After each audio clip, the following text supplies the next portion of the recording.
Hello and welcome to Off Chain. My name is Jimmy Song, and we have a special guest for you today. This man has been known as the Bitcoin Jesus. Roger Ver, welcome to the show. Thank you, Jimmy.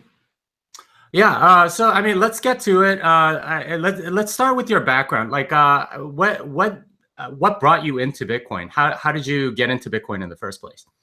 So I think I had the exact right background to.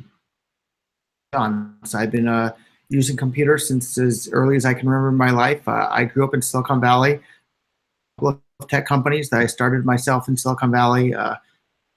User my entire life. I'm definitely knowledgeable when it comes to computers. I have done some programming myself. I had a GitHub account, Bitcoin. I'm not an active programmer. I was more involved in the business things, but that's not to say that I wasn't, knowledgeable about those sort of things.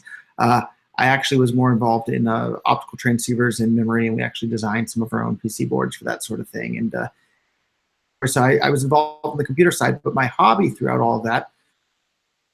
Okay. All right. So Roger, your audio keeps coming in and out. Is there any way we can fix that? Because you speak for a couple seconds, and then we'd hear you, and then you would tune out for a couple seconds. So I'm not sure if it's your internet connection or the microphone. Is there any way we can fix this? That's definitely a huge problem. Internet connections here, which means I'll drop right off the call. There's two different networks I can connect to. Okay. All right. So let me let's. So you are kind of like your sentences are coming in half in and half out, so that's kind of a problem. Can you try connecting to the other network and then come right back in? Yeah. I'll just sort of entertain everybody in the meantime. All right, so a little bit of technical difficulties. I'd like to thank the 760 live viewers, 770 now. We will be talking about Bitcoin, Bitcoin Cash, and a lot of other stuff, but I just wanted to sort of set. Did you get into the other network? I am, and do I sound better? We can talk a little bit and see if anything has changed or if it's exactly the same. No, it sounds a lot better. So let's go back to your background. You said that you were a programmer, I think is what you said. It was coming in and out. You said you worked in programming. Yeah, I never worked professionally as a programmer. So mainly I was doing technical sales of optical transceivers and Cisco-related equipment. But my hobby throughout the entire time had been studying economics. And I read as many economics books as I could possibly get my hands on. And in these books, there's a thing called Mises regression theorem, and that's in reference to Ludwig von Mises. And basically, he points out that the way something becomes a money is it has to be a commodity good. Okay, first. Hold on. We could get to that in a second. We'll talk about Mises regression theorem and everything. I promise. So short version, I had the computer science background and I had the economics background. And that's exactly, the convergence of those two things is how Bitcoin was born. So I think. Okay. And when was it when you started getting into Bitcoin? Was it like 2011, I think, or was it 2010? I think February. I heard, like everybody, I didn't jump in the first time. I just heard it mentioned, and I heard it and kind of went in one ear and out the other. And I didn't pay close enough attention, and that was in 2010. And then in February of 2011, I heard about it again. And that's when I went down the rabbit hole and haven't really come up for air yet since. And here we are, almost 2018. So yeah, it's kind of crazy. Time passes really quickly. All right, so let's start with something that we all agree with. And it's fine if you want to bring up Mises regression theorem and everything else. But what is bad about fiat? What is the weakness in fiat that you see Bitcoin sort of fixing? The weakness of fiat is that you have one little group of people that gets to print as much of it as any time for any reason as they want to, and then they can block you or I from being able to move our fiat around at whatever whim they feel like doing that for. So you have one small group of people bossing everybody else on the entire planet around. And I don't think that that's the way the world should work. I think each individual owns themselves, and as an extension of that, each individual owns the labor that they produce with their body. And each individual owns anything in the state of nature that was previously unowned, that they mix their labor with, and then anything that they trade those goods for. And the most commonly traded good is money. It's the other side of every transaction everywhere. When you're, whether you're buying or selling, the other half of that exchange is money. So I think everybody should have complete 100% control over their own money, just like everybody has 100% complete control over their own body and their own mind and their own lives. And that's the way I think the world should work. And I see Bitcoin as a wonderful tool to move the world farther in that direction. Okay, so sort of like a self-sovereignty kind of thing. You don't want a central authority to sort of print and say, sort of control you in a sense. Is that like an accurate statement, a summary of what you just said? Okay. All right. Great. All right. So let's get into slightly more controversial stuff. But before we do that, how would you describe that summary, or can I ask you, like, why are you interested in Bitcoin? Do you have similar goals, or where are we on yeah, this? I think you summed it up pretty well. But I mean,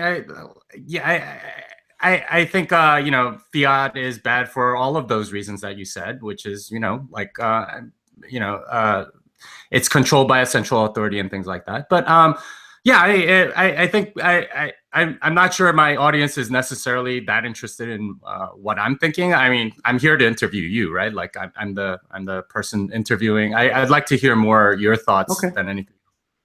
Okay, so what do you think makes Bitcoin and Bitcoin Cash different? Let's start there, because I think maybe that's a place to start this whole thing. So unfortunately, I left it in the apartment next door, but I have a paper wallet where I put $100 of Bitcoin Core and $100 of Bitcoin Cash. And let me get this for the demonstration, actually. It's probably a good thing.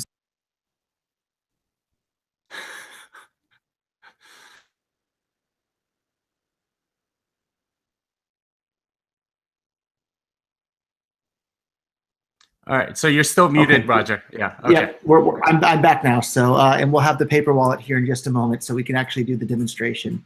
So on this wallet, I put $100 of Bitcoin Cash and $100 of Bitcoin Core coins, or whatever. I'm not saying that it's a derogatory term. I think it's important to distinguish that there was one Bitcoin up until August 1st, and then it split into two versions of Bitcoins. And yeah, I think we're all aware of that.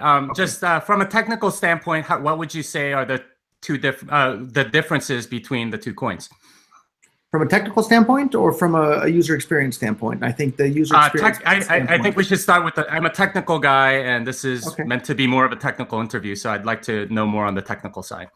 So there's not a whole lot of differences on the technical side, other than that Bitcoin Core has the block size limited to 1 megabyte, plus the extension that you get from SegWit. So depending on how many people do SegWit transactions, it can be a little bit more than that. But you have this external hard limit imposed on the amount of block space that can be produced, whereas on Bitcoin Cash, you don't have those same sorts of constrictions.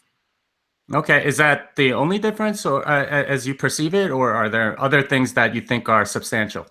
There are some other differences in the way in which the transactions are signed. There's some other differences in regards to the SegWit transactions and transaction malleability. But from the world's perspective, it's the user experience that counts. And right now, Bitcoin Cash allows anyone anywhere in the world to send and receive any amount of money instantly, basically for free. And there's nothing anybody can do to stop those payments. And that's the same pitch I've been giving for Bitcoin when I've been telling people about Bitcoin since February of 2011.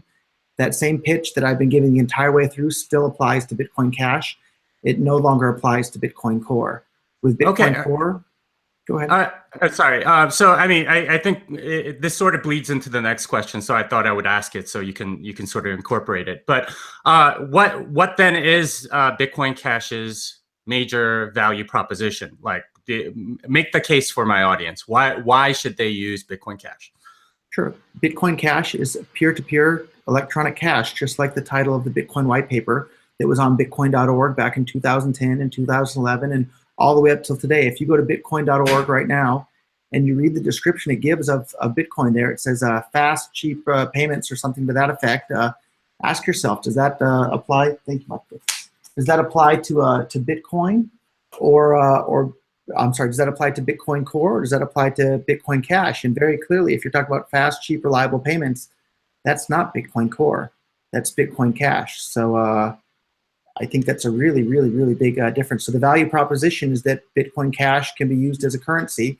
Bitcoin Core can no longer be used as a currency. And if it can't be used as a currency, we shouldn't even refer to it as a cryptocurrency. So by that definition, Bitcoin Core isn't even a cryptocurrency any longer.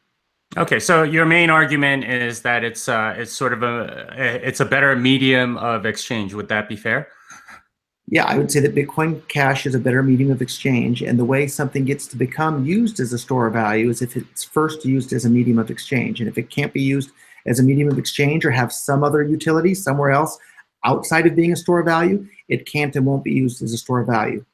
Okay, so we're getting back to sort of the Mises regression theorem and stuff like that. But before we get to that, I want to just sort of focus a little bit more on the technical, because I am a technical guy. I'm a programmer, and as you know, so I want to start with sort of the differences. Like you said, you know, there really aren't that many differences between Bitcoin and Bitcoin Cash from a technical standpoint. You pointed out the larger block size on Bitcoin Cash, obviously, but there's also stuff like SegWit existing on Bitcoin and not Bitcoin Cash, replaced by fee, which exists on Bitcoin but not Bitcoin Cash. The difficulty adjustment algorithm, which exists on Bitcoin Cash but not on Bitcoin. And obviously the name is different, and that's something that you pointed out. But I wanted to, like, this is something that I've just been curious about. Were you pro SegWit, or did you think that there was a flaw in it? Is that something that you opposed, or was that something that you thought was good technology? So I'm still indifferent when it comes to SegWit, although I think it's worth pointing out that Bitcoin didn't have SegWit for the first 8 or so years of its existence, and it wasn't any problem whatsoever. Bitcoin without SegWit grew from nothing into a worldwide phenomenon without having SegWit. So I see SegWit as, you know, maybe it's good, maybe it's bad, but it certainly wasn't something that was needed urgently. And it certainly wasn't something that solved the congestion of the Bitcoin network. Wait. But you can't you make the same exact argument for 1 megabyte blocks then? That Bitcoin existed for 8 years, and you know, like, it didn't need a larger block size. Like, if you were going to make that argument for a SegWit, wouldn't that apply also to 1 megabyte blocks? No, and I guess the reason why I would say that it doesn't apply with 1 megabyte blocks is because effectively there was no block size limit at all for the entire existence of Bitcoin. Technically, it was limited at 1 megabyte, but the blocks were never, ever 1 megabyte. So the effect of that limit, it might have well been, you know, 1 terabyte blocks was the effective limit. It didn't make any difference because the blocks were only, you know, 100 kilobytes or 200 kilobytes. They were never, ever full. So the difference is that they went from not being full to being full. So if we wanted to keep Bitcoin the same, the way that it had always worked for the first, you know, 7 or 8 years of its existence, we should make sure that the blocks were never, ever full, and that there wasn't this fee pressure for people to get their transactions included in a block. Okay, so I mean, before you admitted that, at least with SegWit, that it can have more transaction capacity. Do you see SegWit as a block size increase or not? I suppose we got an extra, what, 3 or 4% out of it? But the reality currently, yeah. But at its optimum, I believe it's 2 megabytes. What I mean, how do you see that? Do you see that as a? Sorry. Can you point to a 2 megabyte block that's ever happened on Bitcoin Core ever with SegWit? Not currently, no. I mean, I mean, like, but if you have maybe someday, but would that make it too? I mean, is it a block size increase? I mean, that's really the. And how much of it do you think is a block size increase is my question. So, you know, if we define a 1 megabyte block as, you know, 1,000 kilobytes, and now SegWit gives us 1,040 kilobyte blocks, then yeah, we got an extra 40 kilobytes or an extra 4% out of it. So we have a 4% increase in block size. That's great, but we need a 400 or a 4,000% increase in transactional throughput capacity. But instead, we didn't get that. Now we have these incredibly expensive, unreliable Bitcoin transactions. And when things are slow, expensive to use, and unreliable, people start using other things. And that's why we've seen Ethereum and Dash and Bitcoin Cash, for example, and 1,000,001 other altcoins just exploding in popularity. And we've seen Bitcoin's market share drop from a near 100% market share down to around 50% today. And that's as a direct result of the blocks becoming full, which then causes Bitcoin to have super expensive transactions that are slow and unreliable. And when things are expensive, slow, and unreliable, people search out alternatives. And that's exactly what's happened. And as the owner of Bitcoin.com, and even today, I still hold a lot of Bitcoin Core coins. That's really, really sad for me. We had this giant first mover advantage, and that first mover advantage has been basically all but destroyed by these people that openly advocate for full blocks, which is kryptonite to Bitcoin adoption. I mean, if that's the case, why do you hold Bitcoin coins then? Because any smart investor doesn't put all of their eggs in one basket. So I don't have all of my money in one stock on the stock market, and I don't put all of my money in one crypto coin, because that would be foolish, except for back in the days when there was only one crypto coin, which was just Bitcoin. And at that point, all of my crypto coin assets were only in Bitcoin. Okay, diversification, fair enough. Okay, let's move on. How do you feel about replaced by fee? Is that something that you supported or opposed? That's one of the stupidest ideas ever in the history of Bitcoin. So, why is that? If you're a merchant and someone wants to pay you, you need to know that you've been paid. So basically, you're just allowing people to issue chargebacks at any point, any time. So the Bitcoin transactions that haven't been included in a block, it's true, they're not as safe and not as irreversible as a transaction that has been included in a block. But that doesn't mean that they're not safe enough for merchants all over the world to use them for all the things they're trying to do. And as someone who's, I actually basically set up the first big e-commerce website accepting Bitcoin in 2012. I set up bitcoinstore.com, which accepted Bitcoin only for more than 500,000 consumer electric products at prices mostly cheaper than Amazon. And at the time, everybody always complained about Bitcoin. Well, yeah, what can you buy with it? And this website provided a solution showing people you can buy anything, any electronic item you want at prices cheaper than Amazon. And the sales went crazy. We sold millions of dollars worth of products for that. Replaced by fee would have been a big problem for that, because back in those days— Why would that be a problem though? Because it's completely voluntary, and if they send you a replaced by fee transaction, you can just wait for one confirmation. Why is that a bad idea? So I have almost 20 years of experience running e-commerce sites. And I'll tell you, as soon as an order comes in, that's when the processing starts happening. You don't wait you don't want to have to wait even the extra 10 minutes. Customers want their order right away. They want their order to be shipped out the same day. The warehouse gets busy. You need to make sure that as soon as an order comes in, boom, people have time to start working on it and get it packaged up and shipped out. And you don't want to wait around even 10 minutes, let alone hours, for confirmations on any network. That's fair, but I mean, you can send a transaction with no fee. It might not get mined, in which case you would have the same problem. So I'm not sure exactly what year you got involved in Bitcoin, but up until 2012 or 2013-ish, most Bitcoin transactions had no fee at all, and they were completely free. And the policy on the network was called first seen, first safe, which meant if I broadcasted a transaction paying you and it got propagated around the network, that was the transaction that the miners were supposed to include in the next block. Even if later I broadcasted a different transaction with a higher fee paying somebody else, the miners were all supposed to include the one that they saw first. What do you mean supposed? Because that's a very loaded word. That's the way the software was written. Okay, but you didn't have that. Was that a consensus rule, or was that something that miners used to sort of just be nice to the network?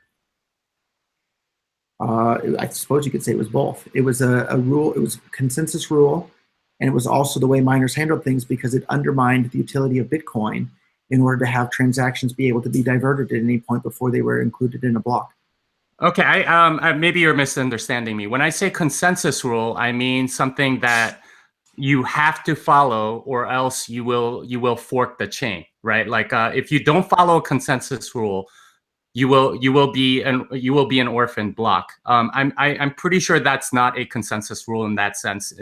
In the very I have to go back and check. It may have been. I don't know offhand, but it very well may have been. That's probably a better question for somebody else, or we can spend some time Googling it to get the exact answer. Okay, well, okay, I'm almost positive it's not a consensus rule, because it has to be in the blockchain in order for it to be a consensus rule. But that said, regardless of what the rule was in 2012, even in Bitcoin Cash today, if you have a transaction that's zero fee and you leave it alone for a while, it may, a miner has no obligation to pick up that zero fee transaction.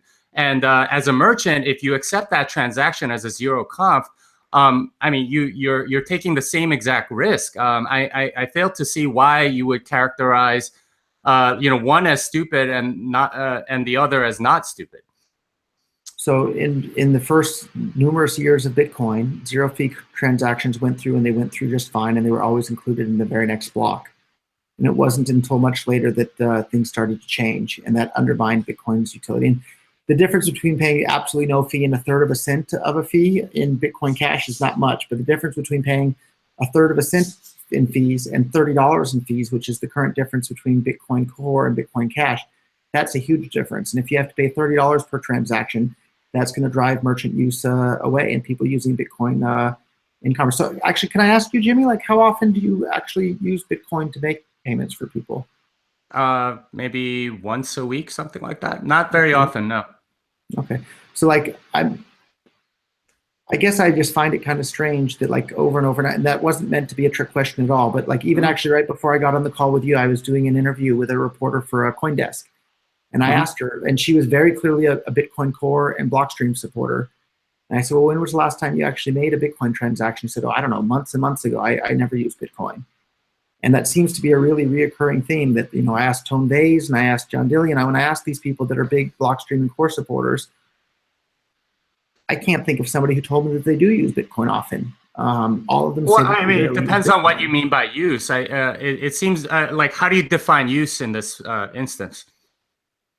Send or receive a Bitcoin payment to somebody for something of value. Okay, so that would be a medium of exchange use. How about a store of value use? Well, back to Mises' regression theorem, if Bitcoin doesn't have some alternative use other than a store of value, it can't be a store of value in the long run. And is this the basis for your criticism of Bitcoin Core supporters, that it would be, you know, when you say, hey, you guys don't know enough economics? I think I've seen that tweet from you several times. Would that be a fair statement? Yeah, if Bitcoin Core doesn't have an additional secondary use case outside of being a store of value, it won't be used as a store of value. And okay, and can you elaborate more on sort of what school of economics that comes from and why you believe that to be true? Sure, the Austrian School of Economics. And so I think I have a really, really interesting situation. So I read about all of these theories in these economics books when I was younger. And I was pretty convinced, okay, you know, something to need to become used as money, it has to have certain characteristics. It has to be easily recognizable. It has to be durable. It has to be easily divisible. It has to be hard to counterfeit. It has to be scarce. It has to have these properties. And then it starts to become used as money just naturally in the market. And I thought that makes sense. That sounds pretty reasonable.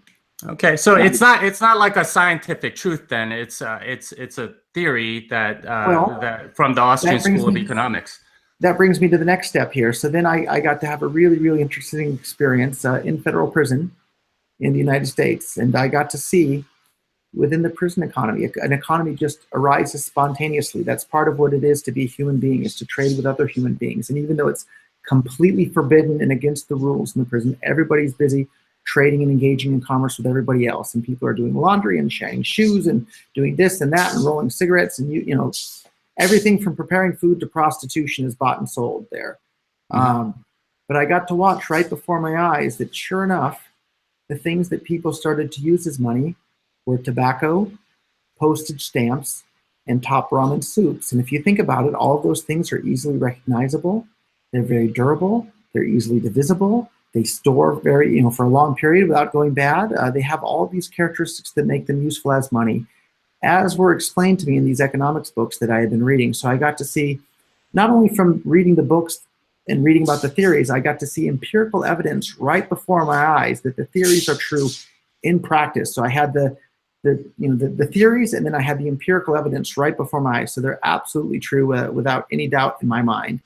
Okay, I mean, but do you think it's true in everyone else's mind? Because when you say these people don't know economics, the implication there is that this is a scientific truth and it's proved beyond all doubt, whereas, you know, people may have a different view on Mises' regression theorem.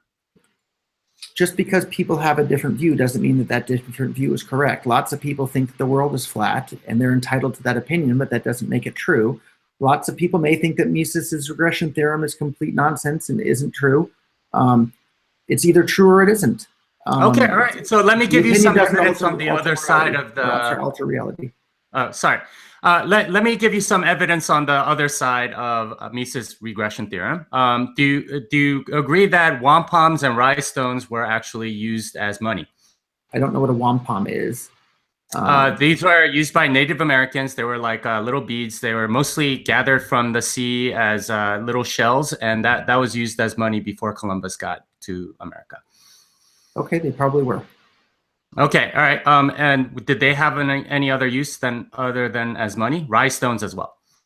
And what is a rye stone? This was used on I forget which island, but they were really large stones that people would carve out, and that would be the basis of their money. Yeah, I'd have to read more about those to have much of an opinion on them. But the technology of money has evolved over the years as well, and certainly gotten better over the years. So, but I don't know enough about rye stones or pom-poms to have too much. Wampums. Wampums. Okay, all right. It sounds like you did some research in advance of this call on those, and so you definitely have the benefit of that. I'd be happy to read more about it and do part 2 at some point once I'm a bit more informed on those 2 particular. Okay. So let's go with something that you're probably more familiar with, and you've made this argument on Twitter. Gold, right? That's definitely something that people have used as money.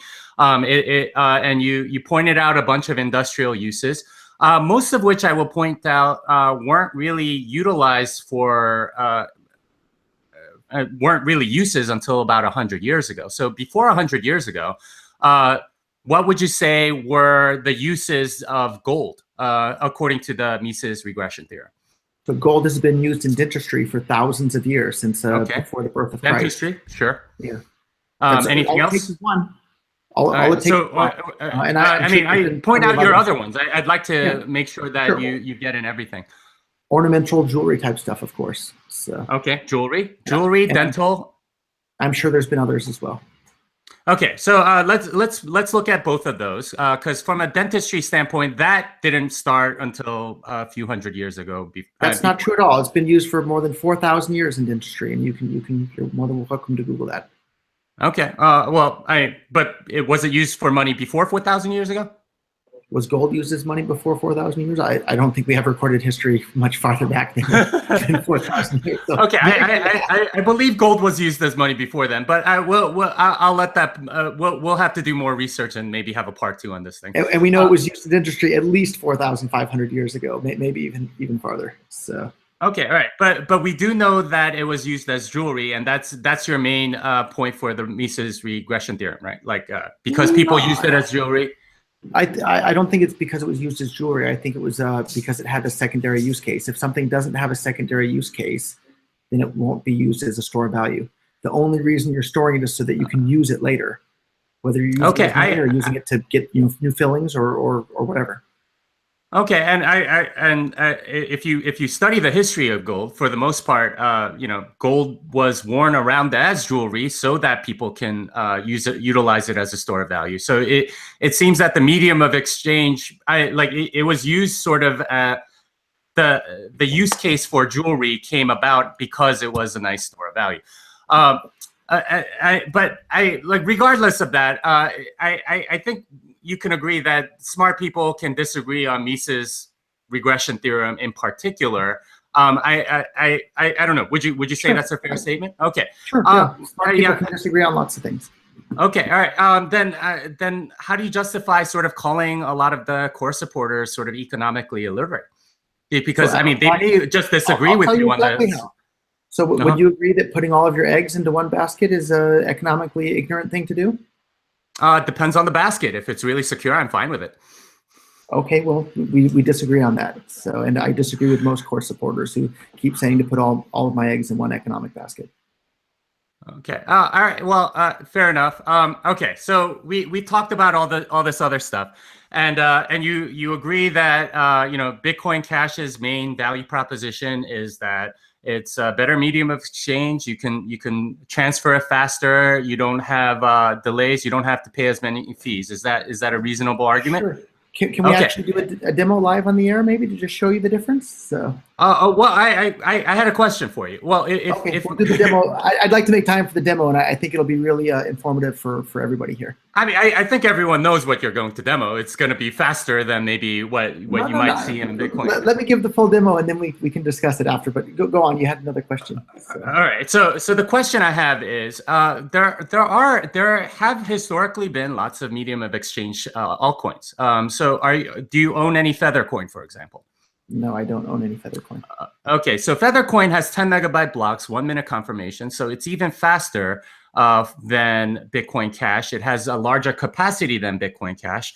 Why are you not calling Feathercoin Bitcoin? Why are you not saying Feathercoin is the real Bitcoin?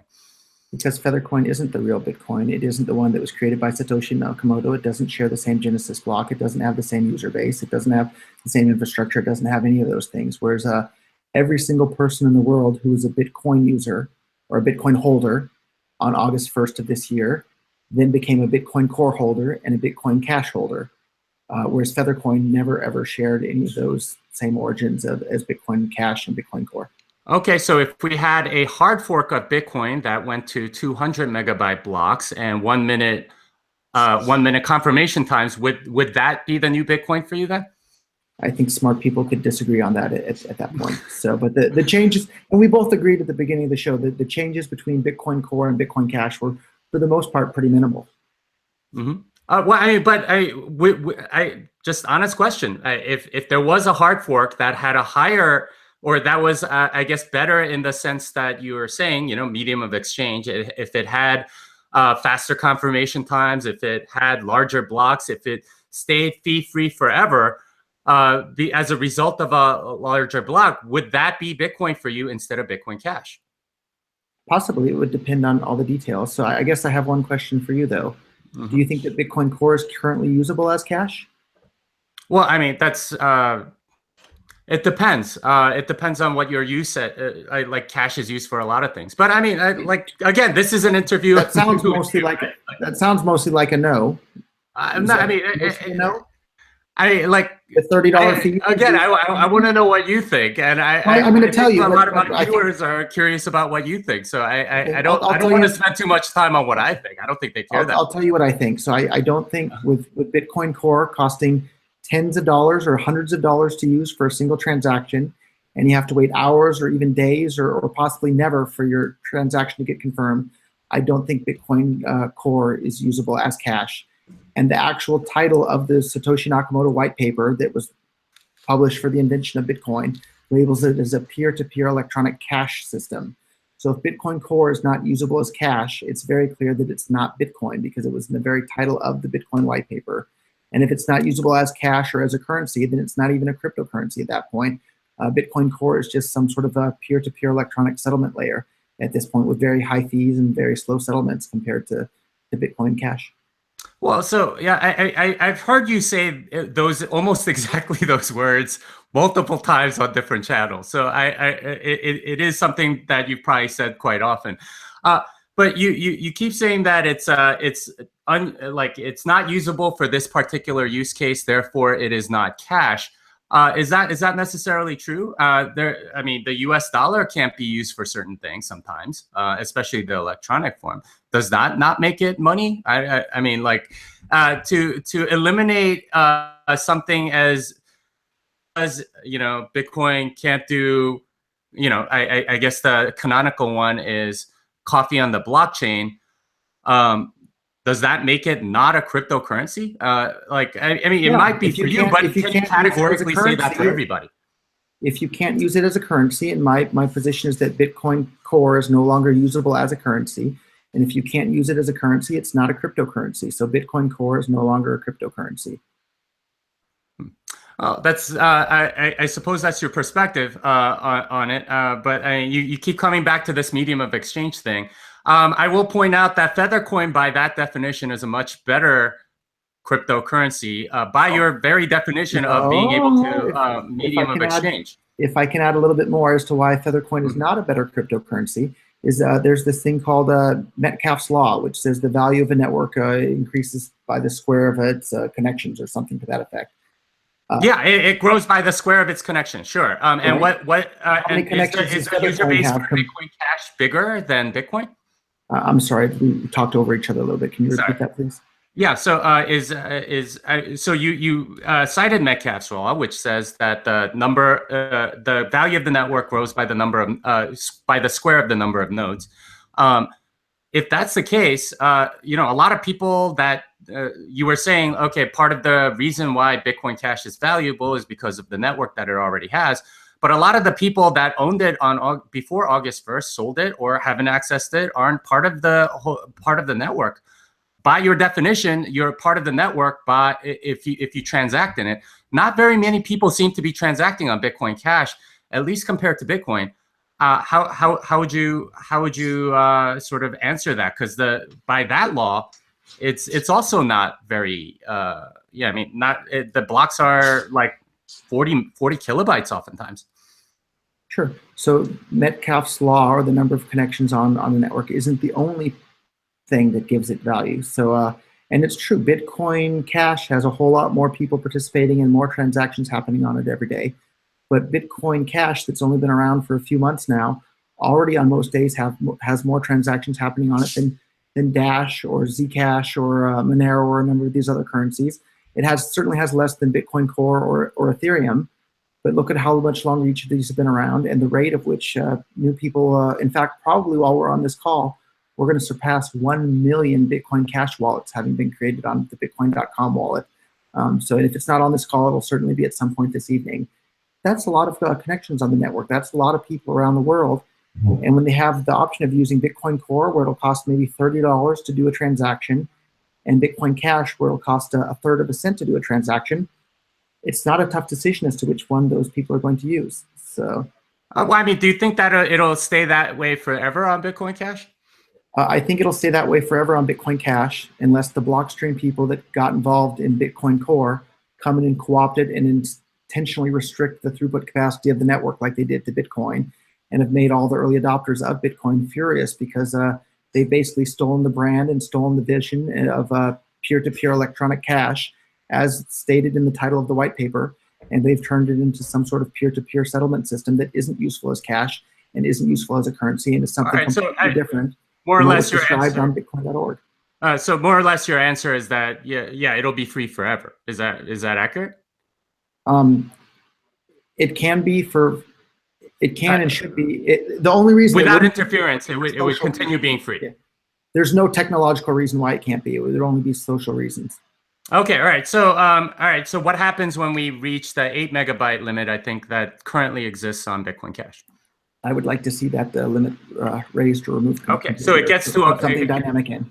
All right, so it goes unlimited, say. I believe in the next update, or I'd have to Google the exact details, but I believe they're working on having a dynamic block size where the block size is always significantly bigger than whatever some average of the previous number of blocks was. So okay, yeah. So say it's a dynamic increase, it keeps increasing forever. Every transaction is free. Okay, what do you do with spam? What do I do with what? Spam, blockchain spam. By definition, if the miners are willing to include it in a block and I guess we should take one step back. When you say free, I was assuming something along the lines of less than a penny. So in the early days, is that free? It's free-ish. Okay, free-ish, very low cost. All right, say it's very low cost. And what do you do with spam despite that? So in the early days of Bitcoin, we can do the exact same thing you did. If your coins had been sitting at an address for a long enough period of time, it was completely free to send them. If you had just bounced around the coins from one address to another recently and you want to spin them again, then you would have to pay a small fee. And that's a great way to combat spam. So if the coins have been aged, you have enough Bitcoin days on the address, then do it for free. If they've only been sitting there for a short period of time, then you need to pay a small fee to use them on the network. And that's how Bitcoin used to work. And I think that was a great system. So using priority based on Bitcoin days destroyed, is that right? Sure. Okay. All right. So based on that, then what do you do about I still haven't heard a good way to deal with the spam other than let everything through. Is that more or less it? As long as they're paying like sub-penny per transaction or something like that, you're okay with anything getting into the blockchain? Well, I guess we should take a step back and define spam. Mm-hmm. I would say that anybody that's willing to pay a fee, and if the miners are willing to accept that fee to include it in a block, by that definition, it's not spam. Okay, all right. So I will bring up there was a transaction in 2013 that had 947 outputs that encoded the entire Satoshi white paper into the blockchain as a result of their transaction. And they did this using a 1 of 3 multi-sig output per output, and they encoded 64 bytes of data into each multi-sig output, and basically put the PDF of the white paper into the blockchain. Is that a legitimate use They paid 1 Satoshi per output, and they continue to do it. Is that a legitimate use of Bitcoin Cash? Sure. Okay, so you are okay with people sort of like encoding whatever they want into Bitcoin Cash on a sub and getting it in for sub penny things, and everyone has to sort of store that. That is okay with you? Everyone doesn't have to store that. Most people don't run a full node today. Most okay, everyone that runs a full node, blockchain, which is a very, very, very small percentage of people using Bitcoin around the world run a full node. Okay, so you are okay with everyone running SPV nodes then? Is that right? Not everyone, but I'm just fine with the vast majority of the world running SPV nodes, and so is Satoshi Nakamoto from day one. Okay, and if you are using an SPV node, how many confirmations do you feel like you need?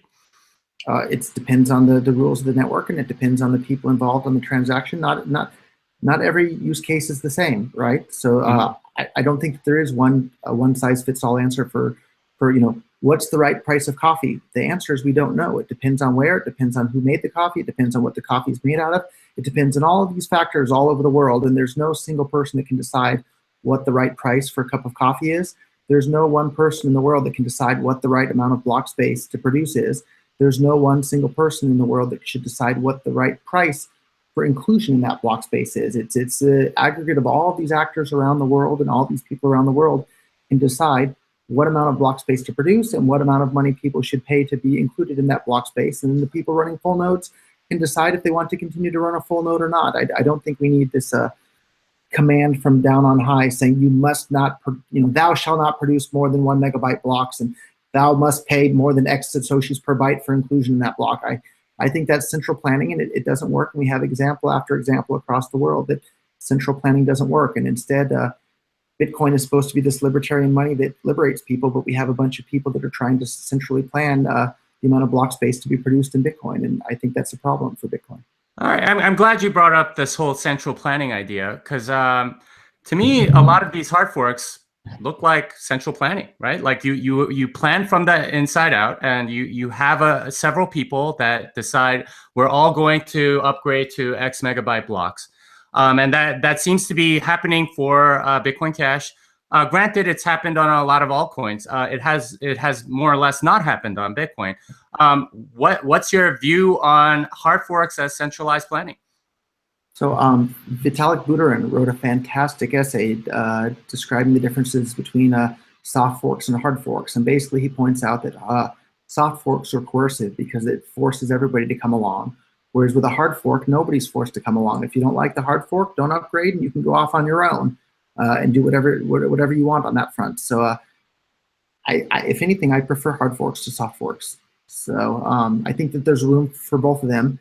I think people always love to refer to hard forks as hard forks because it's now become this scary boogeyman in the space. But we've shown with all sorts of other currencies, like Monero, I think has a hard fork every quarter. I think Bitcoin Cash has had at least one hard fork. I think they've had another one either in the works or just passed. So it's not some scary boogeyman. They happen all the time. Well, but it is centralized though. Like you have to have someone coordinate and say we are doing this on X date or on X block, and that's something that everyone has to upgrade if you want to stay on this chain. It's very coercive.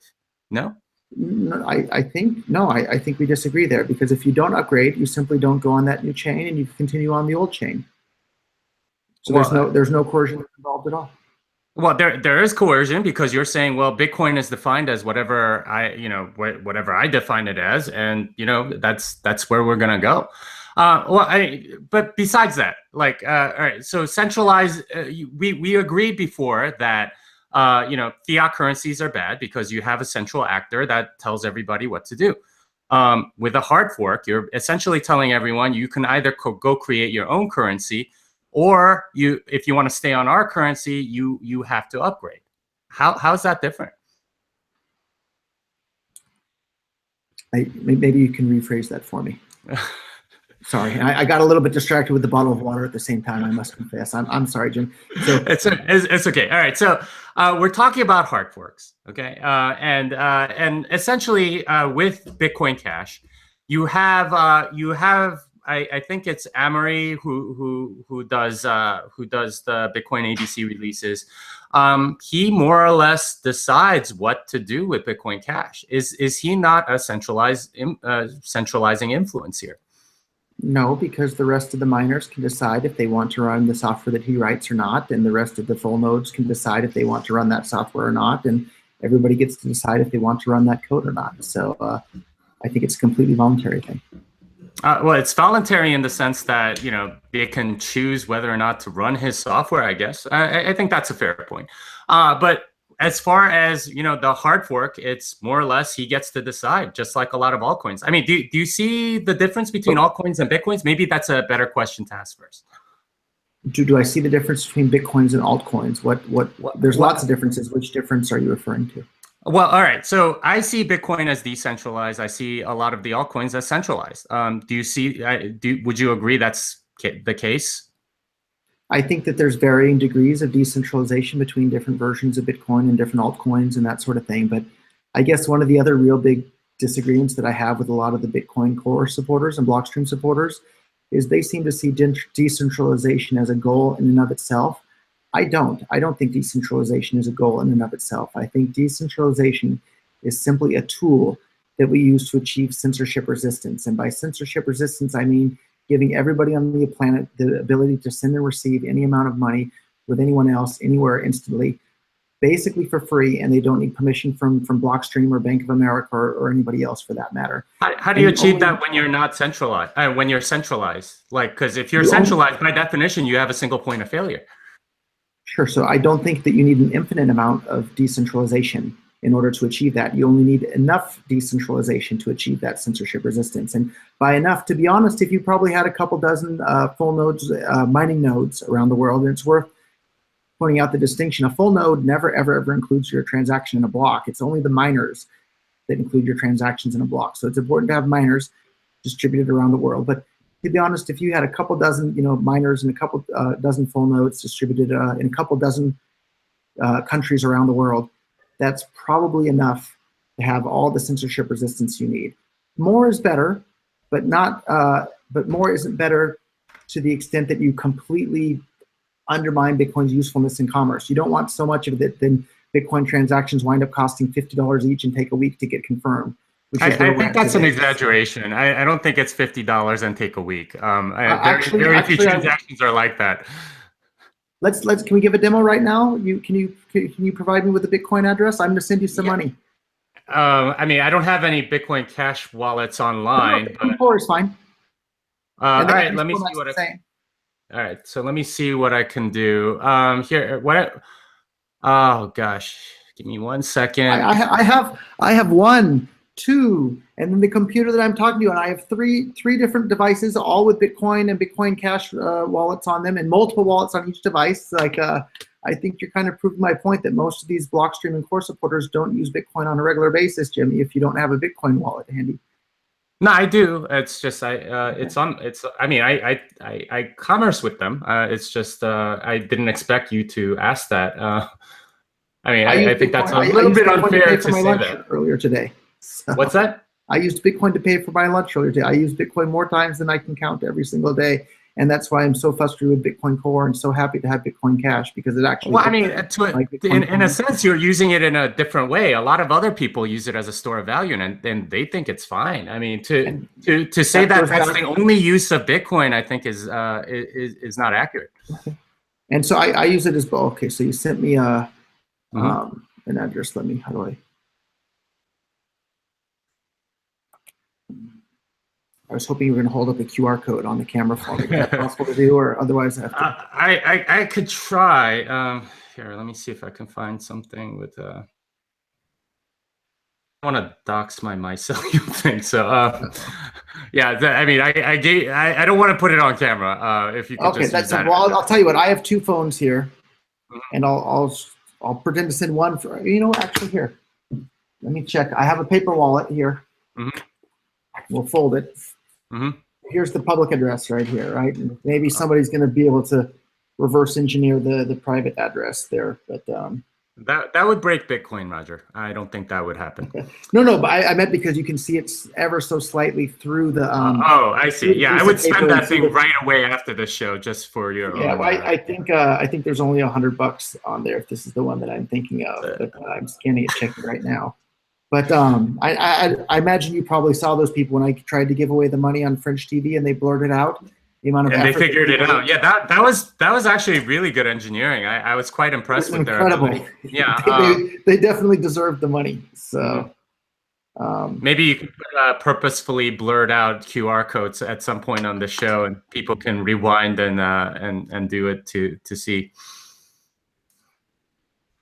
Yeah, all right. So what is the demo? Can you sort of tell us what you're doing with the demo so we can sort of follow along with what you're doing? So I'm gonna send some Bitcoin Cash. Okay, so we're in luck. This address has no money on it at the moment, so it took a bit to scan it. So here's what we're gonna do. So all you people watching on the live stream, here's your chance to get some free money. You can get the Bitcoin.com wallet, can retrieve both the Bitcoin Cash and the Bitcoin Core. So here's what we're gonna do. In fact, I'm gonna scan this and dox myself a little bit by sending some money to this. So I've just sent $10 worth of Bitcoin Cash. I'm about to send $10 of Bitcoin Cash to this, and the fee is 0.00002 Bitcoin Cash. So that works out to 1/3 of a US cent. So I'm gonna hit slide to send, and that's sending. And so there's about to be $10 worth of Bitcoin Cash on here. And we can see that's sending from this phone here, and that's been sent. And then we're going to send the same thing now in Bitcoin Core. So I'm sending $10 of Bitcoin Core, and the fee to do that, the estimated fee is $15.83, and that's at 388 Satoshis per byte. Okay, that's I think that's a little high for the current. Let me just check the mempool and see what. Please check and let me know what you think and tell me what you think the appropriate fee should be, and I can adjust it. Okay, let's see. There's about yeah, it's fee estimation is always like a tricky calculation. And the fact that it is tricky shows that there's a problem. We need Bitcoin to be as super simple and easy so that grandma can use it. Because for your particular use case, for medium of exchange, for people using need that. Okay, and once again, I'll refer to this the Bitcoin white papers that it's a peer-to-peer electronic cash system. So if we want to use it as cash, it needs to be super simple and easy to use. And people having to calculate what the appropriate fee is by checking some website and adjusting this and that doesn't make it easy to use as cash. So I mean, again, it's a difference between medium of exchange and store of value. But I mean, that said, please continue your demo so we can see what we're doing. 388 Satoshis per byte. I'm going to send that. So again, I'm sending $10 now of Bitcoin Core coins to this, and it's going to cost me $15.83 to send that. So we'll hit send, and now it's sending. So I'm paying over $25 to send $10 onto this paper wallet. So now that's been sent, and we now have $10 of Bitcoin Cash and $10 of Bitcoin Core on this. And I'm about to reveal the private key here in just a second. And when I reveal the private key, anybody with their Bitcoin.com wallet can scan it. And when they scan it, when they claim the Bitcoin Cash coins, they'll have all $10. When they claim the Bitcoin Core coins, in fact, I'm going to do it without actually redeeming it myself. Let's see what it calculates what the fee would be. And it might. Well, so I mean, I'll let one of your viewers do it. So here comes the private key. Are we ready? That it's cheaper on Bitcoin Cash, and I think that's absolutely true right now. Not only is it cheaper, but here's the private key. It's probably not really even redeemable, to be honest. So anyhow, here's the private key. Whoever's ready to scan. Hopefully that's there and scannable. Go ahead and scan that. There's $10 of Bitcoin Cash and $10 of Bitcoin Core. And we can check in just a second and see what they had to pay in fees to pull that off of the Bitcoin blockchain. And in fact, I'll pull that right up here on my phone. You can do that, and this is exactly what you're demonstrating is if you wanted to pay for coffee on the blockchain, which might cost about $10 if you paid for yourself and a friend, or if you got like a particularly fancy cup of coffee. it's more or less what you'd have to do. And I don't think anyone disputes that, maybe coffee on the blockchain isn't the appropriate usage for Bitcoin. And okay, so if I can stop you right there, maybe coffee on the blockchain isn't the appropriate use of a blockchain, but if we refer to the Bitcoin white paper that was on bitcoin.org, written by the creator of Bitcoin, it's a peer-to-peer electronic cash system. And for anybody that I know, when they understand the definition of cash, that means that you can use it to buy your coffee. That means that you can use it to make $10 payments. Because if you can't use it to make $10 payments, it's not cash. So if you don't want Bitcoin to be useful as cash, it's pretty clear that you're usurping the entire Bitcoin brand and morphing it into something that it was never meant to be from day one. If you want to build a peer-to-peer store of value, that's fine. You can do that, but you shouldn't steal the entire Bitcoin brand. You shouldn't steal the entire Bitcoin ecosystem and drag it along with you, which is basically what's happening, because Bitcoin Core is no longer a peer-to-peer electronic cash system.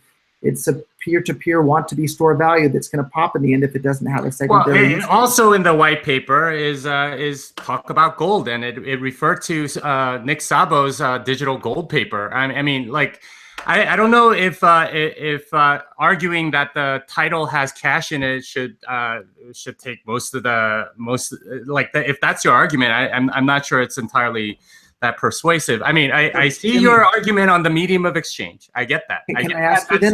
That's what you want for Bitcoin Cash, and I get absolutely. that. Yeah, and so and are you arguing, Jimmy? Can I ask a question? I know you're wanting to interview me, but are you arguing, or are you saying that Bitcoin was not meant to be used as a peer-to-peer electronic cash?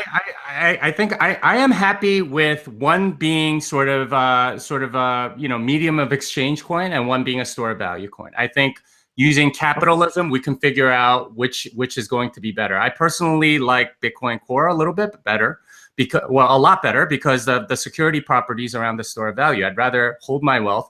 I don't believe that there's necessarily that much in development power on Bitcoin Cash.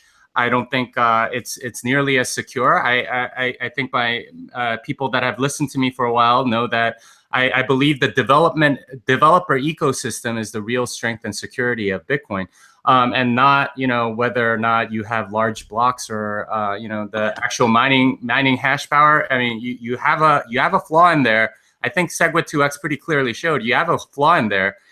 It's pretty catastrophic. So I mean, I didn't mean this for this to become a discussion about what I believe. Really, it was more about you and letting people know what it is that you believe. And I think the things that I heard from you that were at least a little bit surprising were that you think pretty much any transaction that makes it into a block is fair game.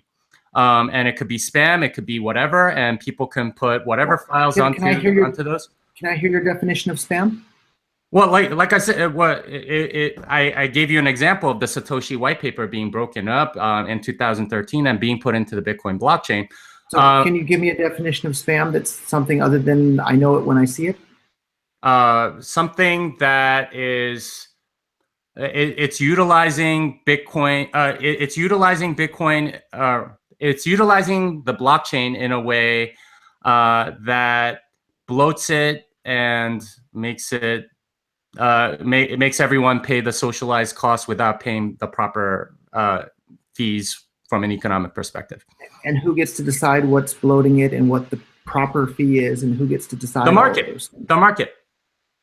So if the market decides, doesn't that mean that exactly what I said is just fine if the miners are willing to include it at a price that the person? Well, no. The miners are not the market. The miners are not the market. And if they were, then they would control everything, right? Like that's that. Well, I mean, we're kind of getting besides the point. Well, I think it is kind of on point. No, I think the miners do. The miners are the ones that include the transactions in the blocks. Well, they are the ones that include the transactions in the blocks, but they are not the market. The market is everybody in the ecosystem, and the fact that they get to decide on a limit is something that they have the right to do. And if for a miner, they can just they have a very short-term focus, which is, hey, I can make this block 30 megabytes and make 10 cents more. That's fine. Like for them, like that's. So I'm a miner with tens of millions of dollars of mining equipment.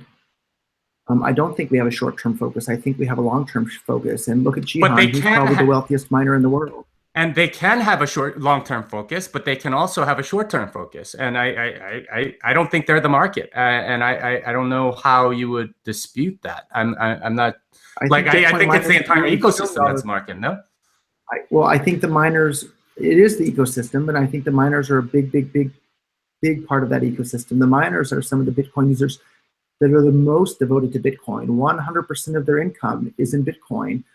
100% of their capital outlays is in regards to Bitcoin equipment, right? So people that are working as software developers, they can switch tomorrow really easily to work on some other software project and get paid in it. Whereas a Bitcoin miner who has millions of dollars of Bitcoin mining equipment, it's really, really difficult for them to switch that to something else. In fact, probably impossible. Or they're going to lose the value of all that equipment they have. So those are the ones that are the most incentivized. But I mean, does having most incentive make them the market? Those are two different things. Yeah, I mean, all of what you said is correct.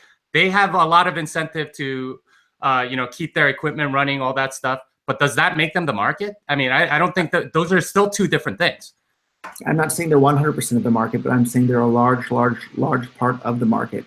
And if you look at it, I don't know what Bitmain's annual sales are, but it's probably the biggest. I mean, it's a lot, but I mean, we started that particular discussion because you were saying that, okay, well, if the miners mine it, that must be the market, and I disagree. No. I'm saying that if the users of the Bitcoin or whatever blockchain are willing to pay a fee, and the miners of that particular blockchain are willing to include it, that as a whole is the market. I disagree because that's not the market because there are only two actors in it. The market is a much larger. No, there's millions of actors in that. There's anybody that wants to make a transaction and any miner that wants to mine that transaction, and it's all of those together are the market. What other than the users of the instigators of a transaction and the miners that include that transaction in the block, who else is there in that market? And I think the audio or video may have cut out.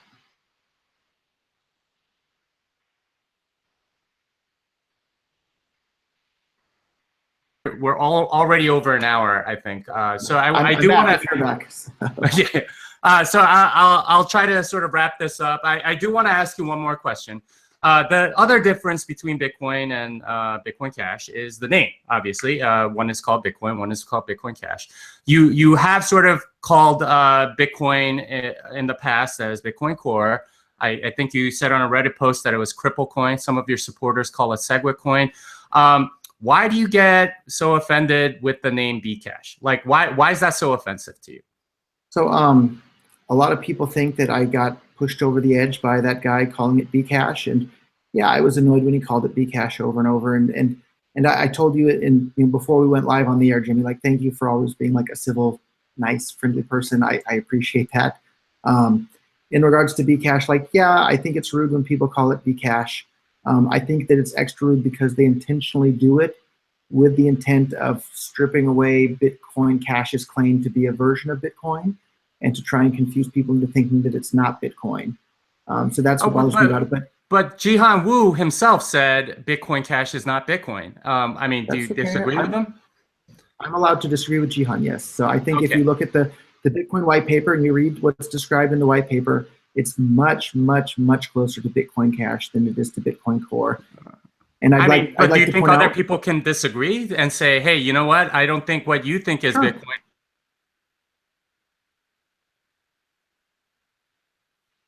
And I'm really disappointed that the internet quality has deteriorated at this point. So because I'm recording on my side, I'll answer the question even though Jimmy's audio has stopped. I think different people can disagree, and I'm allowed to have a different opinion than Jihan, and he's allowed to have a different opinion than me. In regards to the recent video Jimmy's referring to, in which I kind of got more than a little bit worked up, it wasn't because the guy was calling Bitcoin Cash Bcash over and over. It was when he accused me of paying a bunch of shills on the internet to support Bitcoin Cash. That's clearly not the case. I've never, ever done anything of the sort. The fact that Bitcoin Cash has the third biggest market cap in the entire world shows that there's lots of people all over the world that support and like and use Bitcoin Cash.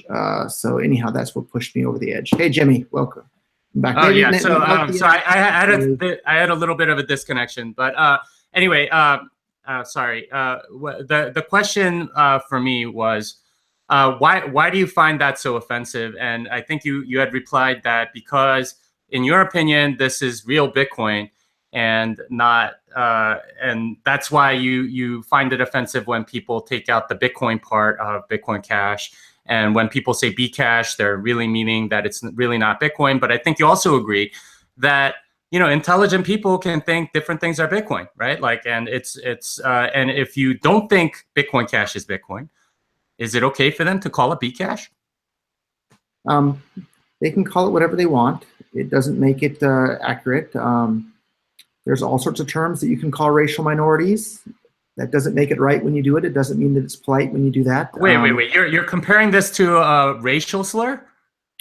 I'm not saying it's the same level, but I'm saying that it's similar in the sense that if someone doesn't like you calling, you know, if I have a dog and I say my dog's name is Spot, and you continually refer to my dog as some name other than Spot, and I say, hey, my dog's name is Spot, please call him Spot, and you keep calling him Sparky or something else that I don't like, it kind of makes you a jerk. But I guess what I'd like to point out is that in the video that we're referring to here, where this guy kept calling Bitcoin Cash Bcash, I was annoyed by that. And to be honest, like Jimmy, you could have spent the whole interview calling it that, and like, yeah, I'd be annoyed. But what actually got me riled up and you know, caused me to give him the middle finger when I certainly shouldn't have, was when he accused me and he stated as a fact that I've been paying for, you know, social media manipulation and shills on the internet to support Bitcoin Cash. I've never, ever done anything of the sort ever. And that's what really I found offensive. And it's worth pointing out that if it was just me paying social media shills on the internet to say we like Bitcoin Cash, it wouldn't be the third biggest crypto coin in the entire world by market cap. And it wouldn't be the second or third biggest crypto coin in the world in terms of exchange volume on I think that we can speculate on exactly what causes Bitcoin Cash to have the price that it does, and we'll certainly see going forward from a long-term perspective what will happen to it. But regardless of that, really the question for me was, well, like why do you call Bitcoin like cripple coin, or I think a lot of your supporters call it like SegWit coin or something like that? Aren't you being just as rude? Sure, I'll tell you the difference between calling Bitcoin Core cripple coin and calling Bitcoin Cash Bcash. And so the difference is, let's say I start referring to Bitcoin Core as cripple coin. Nobody in the right mind. Even just calling it Bitcoin Core is kind of offensive to a lot of people that are in Bitcoin Core. Now, I don't particularly care, right? Like okay. It's whatever you want to call it. And you know, I think people have the right to call Bitcoin Cash Bcash. That's fine. It's your words. You get to say it. And I don't think it's anything like a racial slur or anything like that. I've been called that all my life. You know, I know what that's like. I don't think they're anywhere near comparable. Okay. And well, I guess I would be a little bit offended if you said that they are. But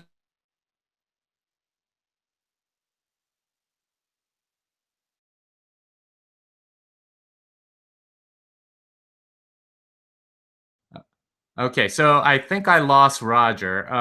Okay. All right. So anyway, there's so many people in chat. I can't even see any of the scrolling. Okay, Roger, are you back? I'm back, but I think this is a good place to wrap it up since our internet. All right, yeah. Both our internets seem to be doing some weird things. So anyway, thank you, Roger, for coming on. I think maybe we'll have to do this again if you're amenable to that. I'll give you you know, just say bye to the audience, please. Like save anything for the next time we have a chat. Sure. Thank you all for tuning in. Thank you for allowing me the opportunity to say my side. And I wish, there's one thing I really wish the entire community, both the Bcash and the B Core supporters, right, if you want to use the derogatory terms on both sides, I wish everybody would support free and open discussion, because that's how society moves forward, when people can discuss ideas freely and to figure out what the truth is. And if Galileo got burned at the stake for saying that the Earth went around the sun instead of the other way around, by silencing people with different opinions and hiding from their point of views, you're just hurting yourself. So we should all get together and discuss things in a free and open manner and figure out what the truth is. So anyhow, thank you, Jimmy, for being such a pleasant host of this. And I look forward to seeing you either online or in person the next time. So. Okay. Well, thank you, Roger. You know, I'll try to take sort of more questions from the audience. I want to apologize to them because like the chat box has just been scrolling nonstop. I can't even keep up. It's just it's way too much stuff. At some point, I'll just have to collect some questions and figure out like how to do this more effectively. I apologize for not doing it quite as effectively as I could have. But anyway, thank you, everyone. And my name is Jimmy Song, and this song is